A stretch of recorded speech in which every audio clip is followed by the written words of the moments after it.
Hello, this is Kevin with Bangert Inc. And this session is the Introduction to E-Takeoff Dimensions series, 4 out of 5.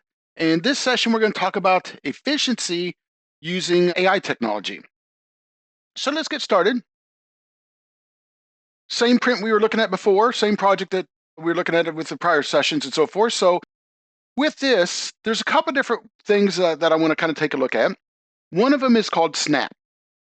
And what Snap does is with image files, when you think about JPEGs and bitmaps and PNG files and things of that nature, you had to go through and really say, there's a point here, there's a point here, there's a point here, things of that nature as you're doing takeoff.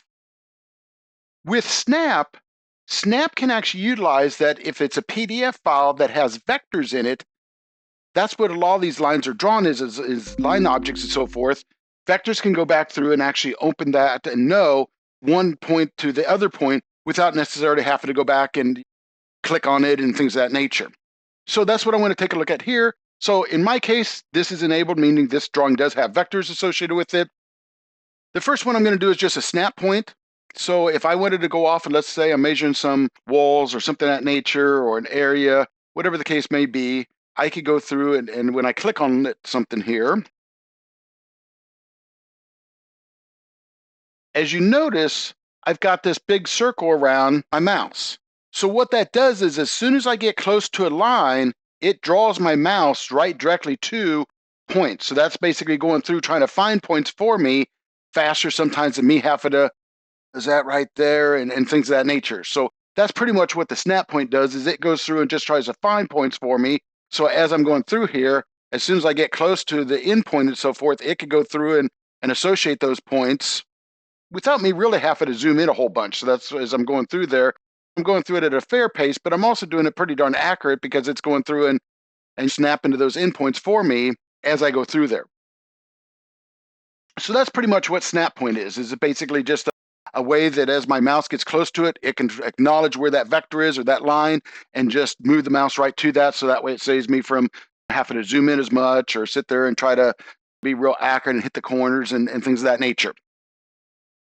Line segment, it's kind of similar. So I'm going to go ahead and pull up line segment. Let's say I've got a different wall type here, and I'm just going to change color here to something different too. So now with segments, segments automatically try to find a beginning and an ending point of a line. So as you notice there, one click, I took off that line.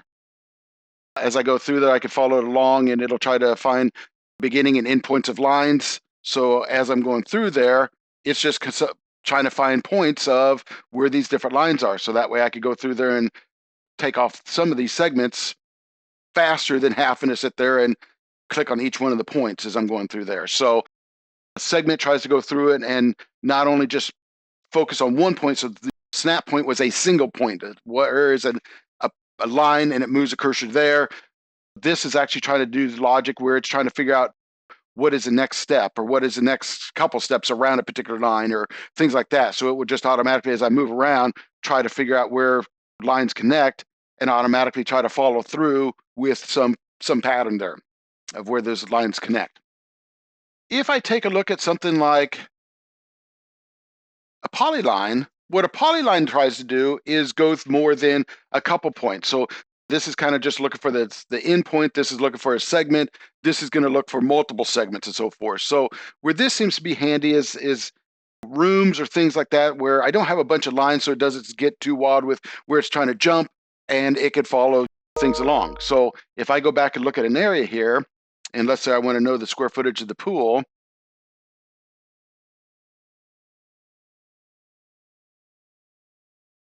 all I did is I moved to the edge, it found that line, it also tried to follow it all the way around. So with one click, I basically have, try that again.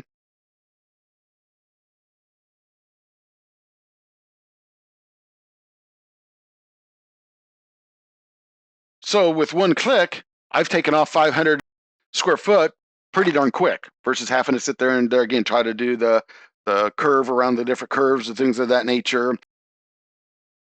Same type of thing. So if I want to know the SPAL separate,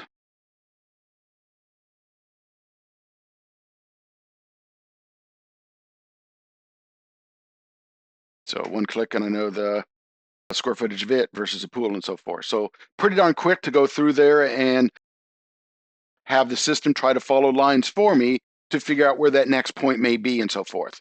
So those are just really a speed tip. I may clean some of this up so I can kind of start a couple other things here then. So the next thing I want to take a look at is Toggl. So Toggl is a subscription, so it's an additional to the eTakeoff product. So what it does is it works with architectural prints. So if I have an architectural print, I can actually go in and turn on this Toggl, and there's another control panel piece I could turn on. And this is where I can hit a button, and what it'll do is it'll basically scan this image for whatever things it thinks it can recognize. So there's a few different ways of using this information that it finds. So as I'm looking at this particular project, let's say that I'm focusing on some rooms, maybe I'm doing some different floor schedules or things of that nature. I could come up and say I'm doing an area, and maybe I'm doing some carpet type 1, and I basically go off here then, and as soon as I click on a room, whoops, did that not hold? I canceled it again. Oh, let's do that again. So let's say I've got carpet type 1 or something, and go and go.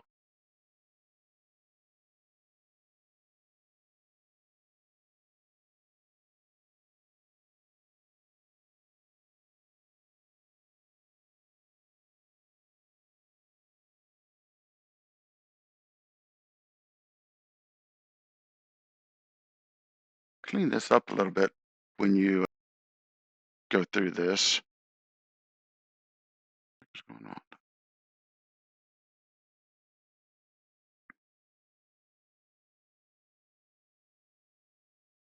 Looks like it doesn't have my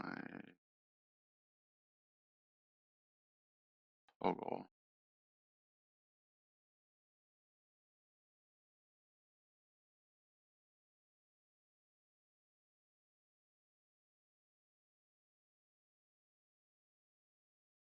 It's ready.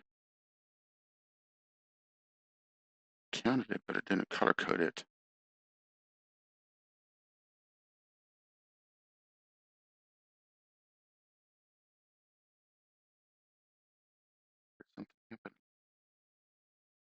This is still just dead space on there. Another.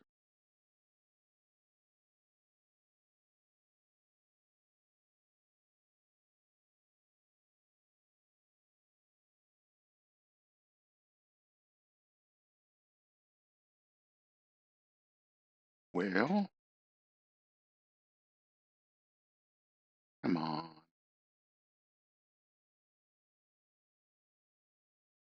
Notice that. I think if I can get it back in.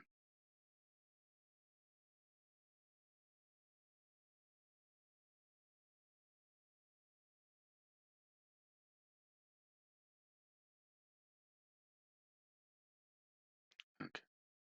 Blah, blah. Don't care. Okay, cancel. Okay, this will be where we'll start fresh in, Luke. Okay, so let's take a look at doing an area. So maybe we're doing some carpet types. So I'm going to say C1 for carpet type 1. I'm going to go ahead and say it's not going to be a standard trace. Now, as soon as I move my mouse to different rooms, you'll notice that it automatically knows all the points of that room. So as I sit there and look at any one of these rooms, there's no way I could sit there and click the corners near as fast as whatever the AI has been able to scrape off this image and try to associate where the ending points of these different rooms are and so forth. So if I sat down and I just clicked on one room there, I would see, I got 500 square foot there, and maybe this room's the same floor type, and maybe this room here's the same floor type, and that one there. So I could just sit there and keep tallying up rooms by looking at a floor schedule or something like that pretty darn quick. So that way I've kind of got control of what rooms get put into that floor type. Now you can also, when you're hovering over rooms, you can also hold down your control key.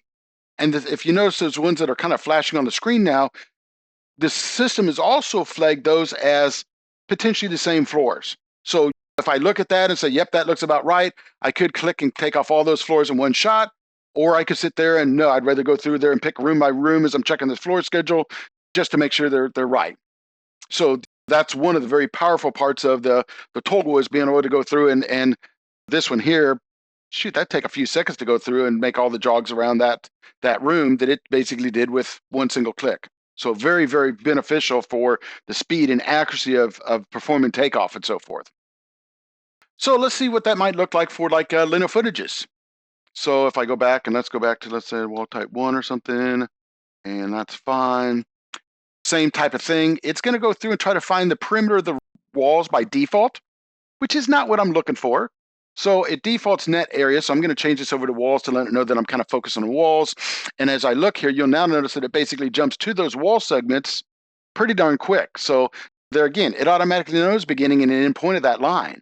So if I clicked once there and that there, and let's say that's the same type of wall type, and looks like that was a separate little segment there that they drew, I could come through there pretty darn quick doing takeoff. And there again, I don't have it zoomed in a whole bunch. I'm not having to do a bunch of scrolling quite as much, but I'm doing pretty darn quick takeoff with just basically one click as far as associating where these different lines are. Now, this is also where if I hold down the control key, you'll see that other lines might appear if they're the same type as whatever those other lines are that I'm hovering over. So as I kind of come through here and start getting close to that one, you'll see that all those lines are what it thinks might be the same type. So there again, depending on how well that does, because sometimes I've seen it hit spot on and so forth. Sometimes it seems like it's something that people still need to review as far as the technology goes, but very powerful, even at going through and picking lines, because that's still a heck of a lot faster than somebody's going to sit there and associate one point and another when most people are going to be zoomed in a pretty good chunk to do that and so forth. Now, in that case there, I'm going to go ahead and hit escape and cancel those walls. And I'm going to look at doing those walls a little bit differently. So I'm going to go through there and do length again. And let's say wall type 1 again. This time I'm going to use this list that came up. So I'm going to go through here and say walls. And you notice it's already kind of distinguished different walls. So this is what it might call demising walls or my corridor walls or things like that. So there might be a chance that I could come in here and say, yeah, these were the same type as these or something like that, and maybe they're the same as interior. But if anything's different, like bathroom might have moisture resistant board, or isolated might have insulation in the walls. So anything that's different, I'd probably take off as a separate number, so that way I've got that separate to do my dimension takeoff with and so forth. So in this case here, I'm going to go ahead and just hit escape and cancel that out at the moment. And I'm also going to come back and say,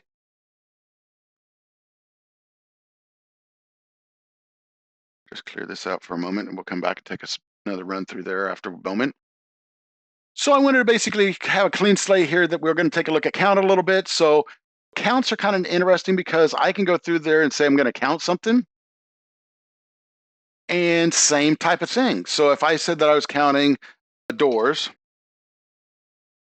and I could say like interior, exterior, or something of that nature. So as I go through there, I could sit there and focus on a door. And as soon as I